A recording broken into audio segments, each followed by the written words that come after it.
You've heard the line, to be or not to be. That is the question, right? From Shakespeare's Hamlet, it's probably the most famous example of overthinking in history. Here's the story in a nutshell. Hamlet's a prince who's supposed to avenge his father's murder. He's got every reason, every opportunity, and all the motivation in the world. But instead of acting, he gets stuck in his own head, analyzing, doubting, second-guessing every move. To be or not to be? He keeps circling that question. And by the time he finally decides to act, it's too late. His hesitation destroys not only himself, but almost everyone around him. That's the crazy thing about overthinking. It doesn't just waste time, it kills momentum, it sabotages opportunities, and it leaves you drained before you've even taken the first step. Now, I'm not saying your life is a Shakespearean tragedy, but let's be honest. You've had those nights when your brain feels like it's running 10 tabs at once and none of them are loading. Or those days when you replay the same conversation again and again until you're exhausted. That's modern-day Hamlet syndrome. And that's exactly what I want to talk about today. Overthinking. Not the harmless daydreaming kind, but the spiral that hijacks your focus, your sleep, even your confidence. Here's the surprising part. Most people think overthinking is just who they are, but neuroscience says otherwise. It's not your identity, it's a habit. A mental loop your brain has learned, which also means you can unlearn it. So the big question is, how do you stop it? Well, in today's video, that's exactly what I'm going to show you. Hello, you're watching Metanoia, where we bring you simple but powerful insights from psychology to help you shape your habits, decisions, and identity so you can create real, lasting transformation. And today, we're diving into the science of overthinking. Why your brain does it, how it sabotages you, and most importantly, how to break free. The techniques I'll share in this video are inspired by the book, Stop Overthinking. These are real, practical strategies you can use right away. I have myself applied 2 or 3 of these techniques in my life to reduce my overthinking. I will tell you at the end of the video which 2 or 3 techniques I applied. So buckle up, because once you see how overthinking works, you'll never let it run your life the same way again. Let's start with the technique 1 that is the first brick rule. Let's understand this. A few years ago, I was flat out exhausted by overthinking. It wasn't occasional worry, it was every night. My brain running tapes of things I'd said months ago. Replaying awkward conversations, imagining disasters that never happened. I'd wake up tired and wonder where the night went. One night I sat up and asked myself a simple question: why am I wasting so much time inside my head? Not the usual fix-it thought, but an honest, curious thought like, when does this even start? I decided to watch the pattern like it was a little mystery to solve. Picture this. There's a faucet in your kitchen and water is spilling into a bucket. The room's getting soaked. You can mop forever, or you can walk over and turn off the tap. Which one sounds smarter? Of course you close the tap. That image stuck with me. Overthinking felt exactly like that flooded room. I kept cleaning up the mess, trying to quiet thoughts one by one, while the tap was still running. Then I started noticing the tap in my own life. There was this guy at work, Ryan. He thought he had a personality problem, always anxious in meetings, always replaying things after. He tried medicines, time management tricks, the whole toolkit. Nothing stuck. So he got curious. He tracked it. He noticed his spirals started during long meetings, especially when the agenda stretched and 10 tasks were piled on at once. Meetings were his tap. Once he saw that, he changed the way he handled meetings. He'd ask for one clear action at the end of a discussion. He left the room less overloaded. The anxiety dropped. And me? For me, the tap was late night scrolling. After 9 p.m., my thumb would start the endless scroll. Then the mind races. So I made one tiny rule: no phone after 9. That tiny cut saved hours of mental energy. I also noticed caffeine made everything worse. Cut the late coffee, better sleep, fewer spirals. So what did I do? I cut the source. I stopped drinking coffee, and almost instantly I noticed something. My anxiety dropped, and with it, my overthinking. Just that one small change made a huge difference. And that's the thing most of us don't realize. Overthinking doesn't just appear out of nowhere. It gets built, brick by brick. One thought leads to another, then another, until you're staring at this giant wall of worry. But if you can spot that first brick, the trigger, you can stop the wall from ever being built. That's what I call the first brick rule. Instead of trying to tear down the entire wall once it's already there, just don't let the first brick get placed in the first place. How do you find it? You rewind the tape. The next time you catch yourself spiraling, pause and ask, what happened a minute before this started? Was it a text, a late coffee, a tough meeting? Note the time, the place, the little spark. That's your first brick. And once you see it, you can pull it out, and the whole thing collapses before it even begins. But let me be honest, sometimes you don't catch the first brick. Sometimes you're already knee-deep in the wall and can't see the floor. What do you do then? That's where the next technique comes in, which is basically putting your thoughts on trial. I'll show you how in the next part. You ever notice how our minds can turn into these late-night drama writers? Like, imagine this. There's a guy, let's call him Jake. Jake has been wanting to start a YouTube channel for months. He's into fitness, he knows his stuff, but every time he thinks about hitting record, his brain hijacks him. What if I mess up my words? What if people laugh? What if the comments section roasts me so hard that I can't show my face at the gym anymore? And just like that, he's spiraling. He hasn't even made a video yet, but in his head he's already been tried, convicted, and sentenced for the crime of being cringe. Now here's where it gets interesting. One day, Jake stumbles on this technique, which therapists also call Socratic questioning. This is our second technique, and we call it the witness stand method, because the trick is to treat your thought like it's on trial. Instead of blindly believing it, you put it in the witness chair and grill it like a lawyer. So Jake asks himself, okay, do I have solid evidence I'll definitely bomb this video? Has every single person who's ever made a fitness video been humiliated? If I do mess up, will it really ruin my life? Or will people just scroll past and forget in 10 seconds? And worst case, could I handle it? Honestly, yeah. The funny part? The more he questioned his thoughts, the flimsier they started to sound, like a nervous witness with no real evidence. That's when it clicked. Most of his overthinking was just made-up courtroom drama. And here's the eureka moment. Once Jake separated facts from fears, he realized that tons of people post random low-effort content online every day, and no one really cares. Some even get likes. So why was he holding himself to this impossible standard? That shift didn't just calm him down, it gave him the push to finally upload his first video. That's the witness stand method in action. Instead of treating every thought like the gospel truth, you treat it like a suspect. Cross-examine it. When you keep questioning your own thoughts objectively like this, many times you realize they're exaggerated, baseless, or simply not worth the stress. That awareness itself reduces overthinking. Now, sometimes though, the problem isn't that your thoughts are dramatic. It's that you just have too many of them, like too many tabs open on your browser. That's where the next technique comes in handy. And trust me, once you learn how to dump all those mental tabs onto paper, your brain feels like it finally gets to breathe. Let's go there next. Technique 3 is called the clear brain clutter, or CBC. A few years back, my friend Emily hit a wall. She wasn't burned out from work exactly, it was her mind that was exhausted. Every night she'd lie down in bed, and instead of sleeping, her brain would pull up an endless playlist. Did I reply to that email? Wait, what did Sarah mean in that text? Oh shoot, I forgot to buy milk. Also, what if I never figure out my career path? It was like having 47 browser tabs open at the same time, all auto-playing videos. Total chaos. And the crazy part? Most of those thoughts weren't even urgent. They were just random clutter floating around, stealing her peace of mind. One day, Emily's therapist gave her a ridiculously simple piece of advice: get it out of your head. Write it down. So she tried it. Every night before bed, she'd grab a notebook and dump everything swirling in her brain onto paper.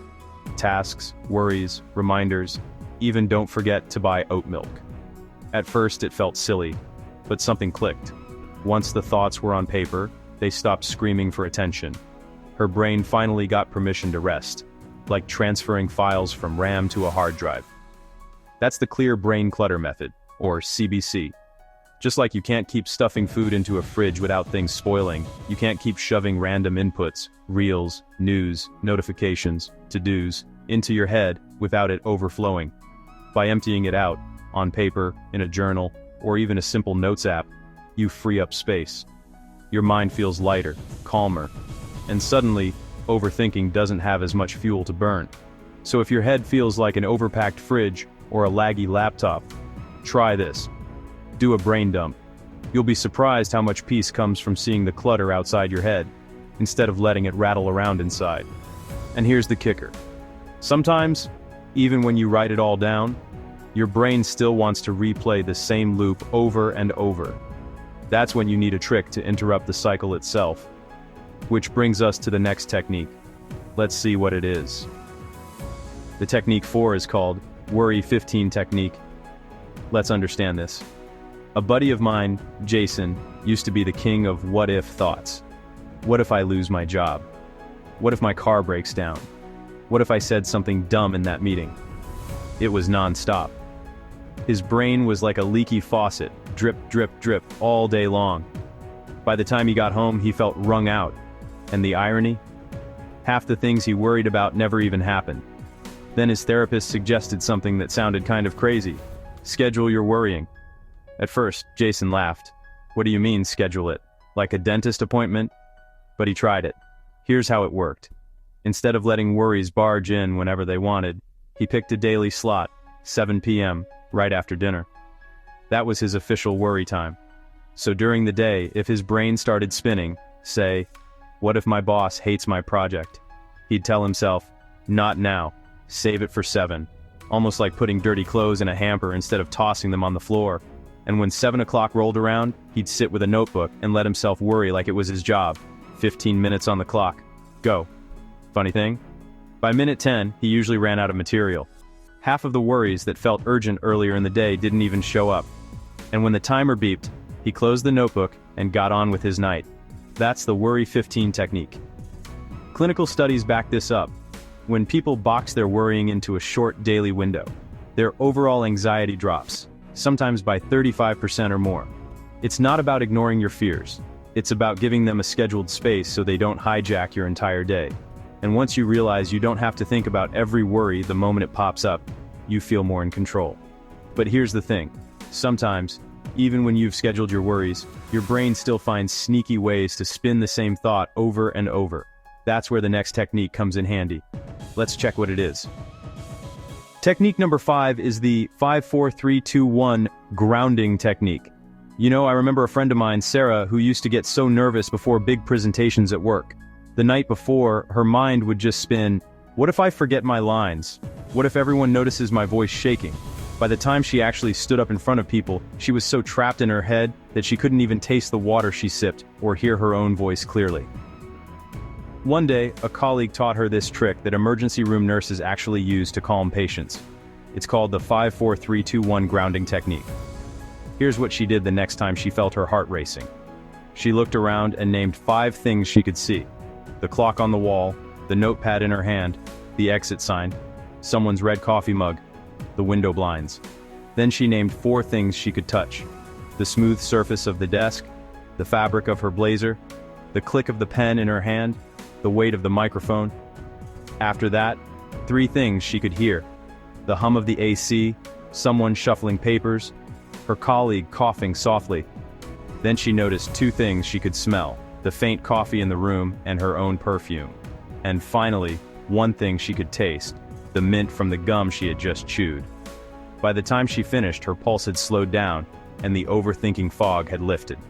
She was back in the room, literally grounded in the present moment. That's the magic of the 5-4-3-2-1 technique. When your brain is busy replaying the past or fast-forwarding to a scary future, this technique pulls the plug and plugs you right back into now. Your senses become an anchor.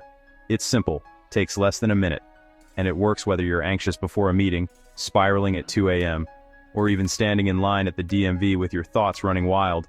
And speaking of quick fixes, sometimes you don't even need a full minute. That's where the next technique comes in. A rapid reset you can use anytime, anywhere. Let's check it out next. Technique number 6 is the 2-minute turbo technique. So, a buddy of mine, Chris, is a writer. Super creative guy. But sometimes he'd just sit there, staring at his laptop, stuck in a mental hamster wheel. He'd write a sentence, delete it, rewrite it, delete it again. His brain wasn't creating anymore, it was just looping. One day he called me and said, "Man, I don't even know what's wrong. It's like my brain's frozen." And I laughed because it totally reminded me of those old Windows computers. Remember when the screen would freeze and the only fix was to hit refresh, or worst case, restart the whole thing? That's exactly what this next technique does. It's called the 2-minute turbo. Here's how it works. When your brain gets stuck in rumination, just spinning on the same thought, you don't fight it with more thinking. Instead, you interrupt it by shocking your body back into the present. Chris tried it. He set his laptop aside, stood up, and did 20 jumping jacks right in the middle of his living room. 2 minutes later, he was laughing, breathing hard, and, more importantly, out of the mental fog. When he sat back down, the words started flowing again. That's the power of the 2-minute turbo technique. You can do anything that fully engages your body and senses, splash cold water on your face, blast your favorite song and dance, drop and do push-ups, run up and down the stairs. It doesn't matter what, it just matters that it's physical, quick, and a little jarring. Think of it as hitting the refresh button on your brain. 2 minutes of movement, and the endless loop of overthinking breaks instantly. And here's the cool part. Once you know how to reset yourself this quickly, you realize you're not powerless against overthinking. You actually have the remote control. Now, we've gone from stopping the first brick, to questioning thoughts, to clearing clutter, to scheduling worry, to grounding yourself, and now, hitting reset. But what if I told you there's a deeper layer, like learning how to befriend your thoughts instead of fighting them? That's exactly what the next technique is about. The next technique to stop overthinking is called the good enough technique. So, think about a sculptor for a second. When he first starts working on a big block of stone, it doesn't look anything like the final statue.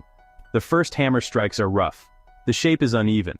If you saw it at that stage, you'd probably think, what is this even supposed to be? But the sculptor doesn't wait for every strike to be perfect. He just keeps chipping away, bit by bit. And over time, those rough cuts slowly start to form into something beautiful. That's the point. Perfection never happens at the start. It happens after you allow yourself to begin, even if the beginning looks ugly. But here's where we get stuck in our own lives whenever we want to do something new, whether it's writing a blog, recording a podcast, or starting a side hustle. We think, I can't start until I have the perfect setup, the perfect plan, the perfect tools. And honestly, that mindset traps us in endless overthinking. Instead, try applying the good enough technique. Just start rough. Just like the sculptor begins with uneven strikes, you begin with what you have. The first draft, the first video, the first attempt, it doesn't have to be perfect. It only has to be good enough to start. Once you give yourself that freedom, the fear of perfectionism disappears, your procrastination shrinks, and your progress actually begins. That's how you break the cycle of overthinking. Lastly, I want to give you a bonus technique that is called the name and tame method. So, think about when you go to a big conference or networking event. Everyone's walking around, and it's confusing at first. You don't know who's who. But then you see those little name tags on their shirts. Oh, this is Sarah, that's David. The moment you read the tag, things feel clearer. You know who you're talking to. Now, apply that same idea to your thoughts. When you're caught in a storm of emotions, anxiety, anger, fear, overthinking, it feels messy, like a crowded room with no name tags. But the moment you label it, you take away its power. Instead of saying I'm anxious, you say, this is anxiety. Instead of I'm an overthinker, you say, this is overthinking. See what just happened? You separated yourself from the emotion. You're not the anxiety, you're the person noticing it. And neuroscience actually backs this up. Studies show that naming emotions reduces their intensity. It's kind of like taming a wild animal. Once you give it a name, it calms down. That's the name and tame switch. Simple, but powerful. So now you've got the full toolkit, from setting worry time, to grounding yourself in the present, to using the good enough mindset, and finally, naming and taming your emotions. Personally, the techniques that worked best for me were the 5-4-3-2-1 grounding and the good enough principle. They pulled me out of endless loops and helped me just start, instead of overthinking forever. Now I want to hear from you. Which of these techniques do you think you'll actually try first? Drop it in the comments. I'd love to know. We started this journey with one problem we all know too well: overthinking. That endless loop of thoughts that steals our focus, our sleep, our peace. And along the way, we discovered tools to break free. The first brick rule that teaches us to just begin. The witness check method that reminds us to scrutinize the thoughts to know if they are really worth it. The clear brain clutter method, like closing extra tabs in your mind. The worry 15 window that puts your worries on a schedule, instead of letting them run the day. The 5-4-3-2-1 grounding that pulls us back into the present moment. The 2-minute turbo that resets the brain with movement and energy. The good enough principle that replaces perfection with progress. And finally, the name and tame switch that separates you from your emotions, so they stop controlling you. None of these are complicated, but each of them is powerful. Together, they remind us that overthinking isn't a life sentence, it's just a habit, and habits can be changed. Now here's the real takeaway. You don't have to fight every thought. You just need the right switch to flip when the loop begins. So the next time you catch yourself spiraling, pause and ask, which technique do I need right now? Because chances are, one of them will set you free. If today's video inspired you to take charge of your overthinking pattern, please like it, share it with a friend and subscribe to our channel. Because awareness spreads like influence itself. Thanks for watching, thanks for choosing clarity over noise, and until next time, stay present, stay grounded, and remember, good enough is often more than enough.